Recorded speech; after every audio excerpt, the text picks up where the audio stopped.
One of the best ways I found to, or two of the best ways that I found to deal with stress, well, first, most of my stress now comes from just overloading my plate with time heavy assignments or projects or anything just time needy. And so one of the best ways to cope with stress in that way is just to kind of get after it.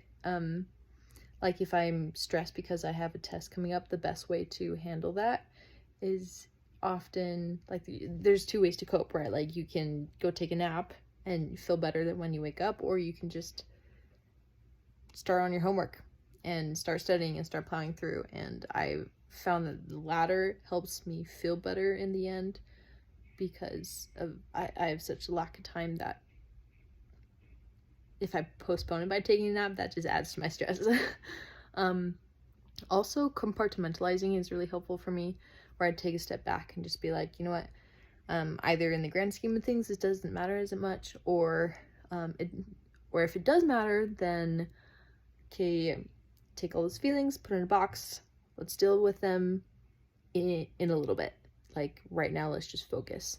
And that's helpful. That also kind of leads me to the worst part, because if I do that, but then I never open the box, then I feel like those feelings just kind of build up in me and then they can explode at a very unwarranted time. So that's not helpful. Or the other times when I just like sit in my emotions too long, in the stress, in the like high anxiety moments, and it just like overpowers me. That's also not helpful. And so I think what's not helpful is going to the extreme of either end, of becoming too apathetic forever about that moment, or becoming too emotional and too stressed because of that moment.